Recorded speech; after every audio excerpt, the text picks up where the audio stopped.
Señor presidente, distinguidos colegas asambleístas, buenas noches al pueblo ecuatoriano que nos escucha y nos mira.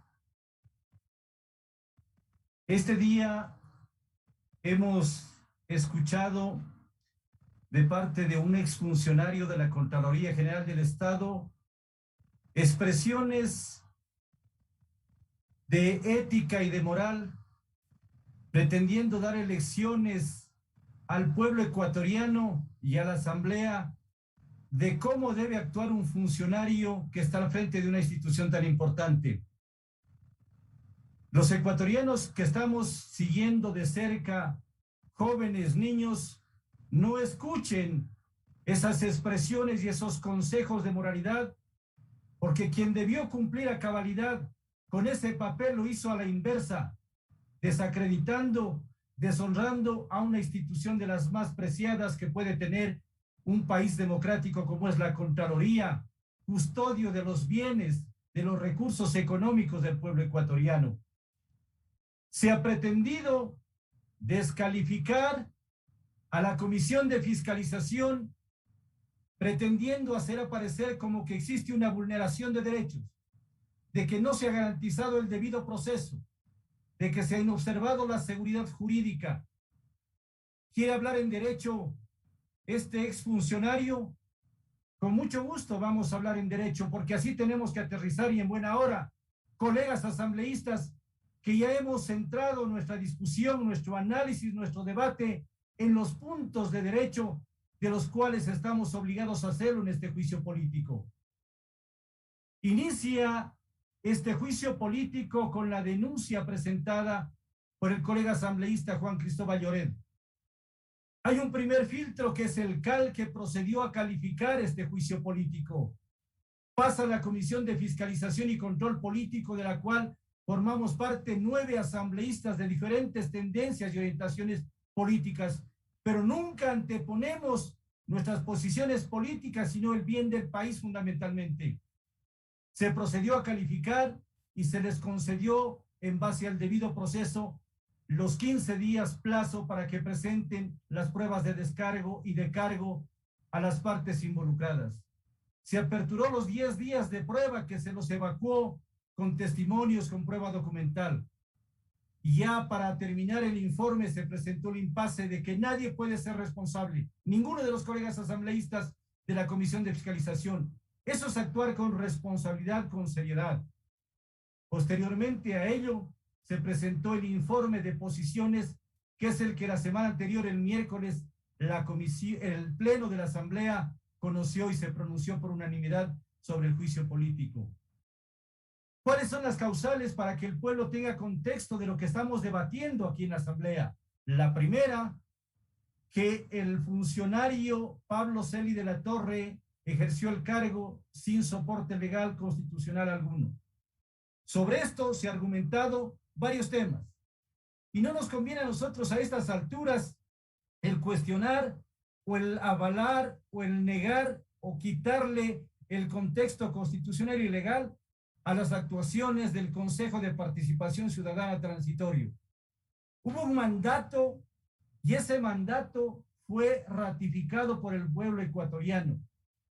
En ese mandato se le está ratificando las funciones del excontralor y posteriormente hubo una resolución interpretativa de parte de la Corte Constitucional en la que blindó las decisiones del Consejo de Participación Ciudadana y Control Social Transitorio. Es decir, sobre este primer punto, sobre esta primera causal, no tenemos nada que hacer nosotros. No se puede justificar porque esto fue prácticamente constitucional y legalmente avalizado. Por lo tanto, esta causal, como bien decían los distinguidos colegas, sale de las causales que podemos nosotros argumentar como causal de juicio político. La segunda causal, incumplimiento de funciones al no haber determinadas responsabilidades correspondientes en contra de la empresa Odebrecht.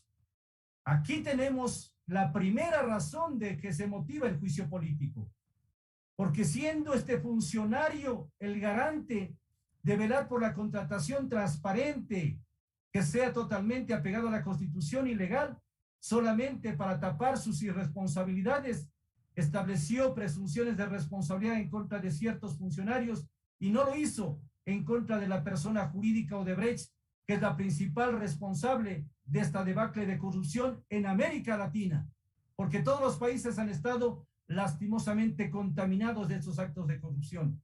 Es decir, incumplió claramente su irresponsabilidad. Somos responsables por acción o por omisión los servidores públicos, y aquí omitió la responsabilidad de establecer responsabilidades penales, es decir, se configura claramente el incumplimiento de funciones al no establecer responsabilidades en contra de Odebrecht. Tercera causal, incumplimiento de funciones al haber inobservado procedimiento de control interno de responsabilidad de la entidad contratante con la empresa HDC Producciones. Aquí es más evidente todavía este incumplimiento de funciones, porque la autoridad que aprueba un plan anual de contrataciones y sus reformas, ¿quién es? Como lo dice la Ley Orgánica de Contratación Pública, es el funcionario responsable de la institución, es decir, el contralor o su delegado.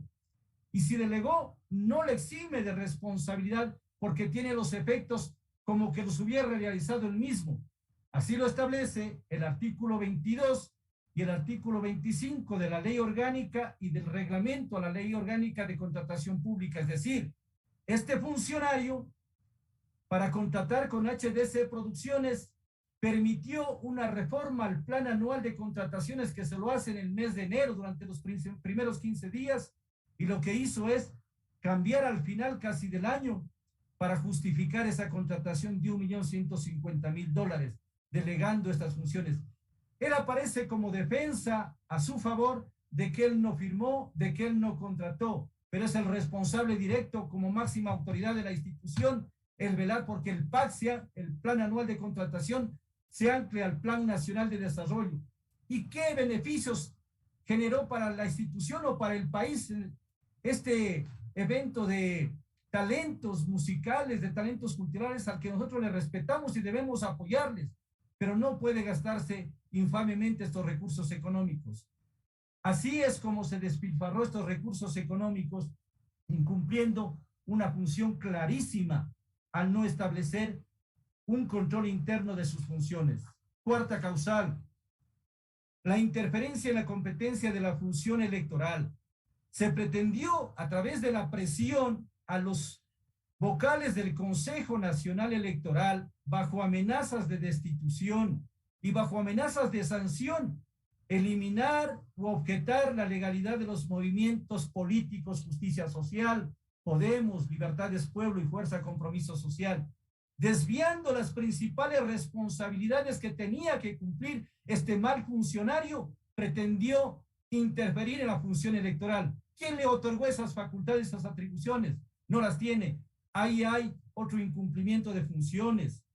De igual manera, al pretender ordenar una auditoría informática en pleno proceso electoral, ¿cómo se puede concebir en un país democrático que una instancia diferente a quien tiene competencia exclusiva en materia electoral, que es el Consejo Nacional Electoral, permita que se haga una auditoría ya pasando a la segunda vuelta electoral de elegir de presidente?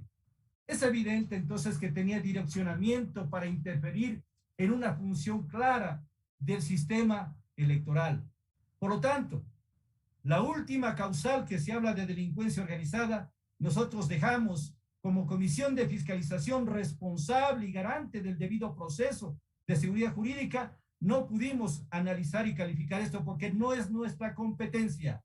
Es competencia exclusiva de los órganos judiciales, de la Fiscalía y de los jueces. Vamos a ver cómo actúan y ahí sí nos corresponde estar permanentemente vigilantes al pueblo ecuatoriano en su totalidad de que hayan sanciones ejemplarizadoras para aquellos que pretendieron dañar la honra, la ética de esta institución. Solamente para citarles un caso adicional de alarma, que eso es preocupante, el 1.150.000 que se contrató con HDC Producciones, con Salcedo, como decimos acá en mi provincia del Carchi, es juego de niños. Lo que se hizo desvanecer con firma de Pablo Celi de la Torre, esa glosa con empresa Conecel, claro, de telefonía móvil de $112 millones. Eso es lo preocupante. ¿En base a qué se desvanece esa glosa? en base a unas pericias contratadas supuestamente por consultoras internacionales, pero pagadas por la misma empresa Conestel. ¿Quién defendió al Estado ecuatoriano, al pueblo ecuatoriano? ¿Quién defendió nuestros intereses? Nadie. La misma empresa involucrada contrata con recursos de ellos mismos a quienes les vayan a dar diciendo que sí, que hubo un pago en exceso y por lo tanto esa glosa se desvaneció. Otro esquema que se utilizó en la Contraloría es de que se delegaban 2, 3 días en cargos temporales a funcionarios para nombrar los subcontadores encargados para firmar informes de desvanecimiento de glosas. Así lo manifiesta el ingeniero Nelson Dueñas, que fue obligado contra su voluntad a aceptar encargos para desvanecer glosas. Funcionarios de la Contraloría que constan en el expediente evidencian que más de 5.000 millones de dólares se desvanecieron glosas en forma antitécnica. Un minuto, asambleísta. Con mucho gusto, muchas gracias. Es decir, que este mal funcionario de la Contraloría, para parafrasear lo que mencionan popularmente, los pájaros disparando a las escopetas. Este pájaro de alto vuelo, llamado Pablo Celi de la Torre, debe estar en donde les corresponde a quienes delinquen, en una jaula en la cárcel de Cotopaxi, no en una jaula dorada como es actualmente la cárcel número 4. Habló en la mañana de que la Asamblea pretende calcinar la honra de los funcionarios de la Contraloría. Este mal funcionario es el que calcinó la honra de todo el país y del Ecuador, porque la mayor parte de ecuatorianos somos honestos, al mismo tiempo que lo son la mayor parte de funcionarios de la Contraloría. Ya no más funcionarios como este, y tengamos cuidado de que en muchas instituciones hay más de este tipo de funcionarios. Hacia allá tenemos que orientar nuestras acciones sin persecución, con objetividad y con imparcialidad. Gracias, señor presidente.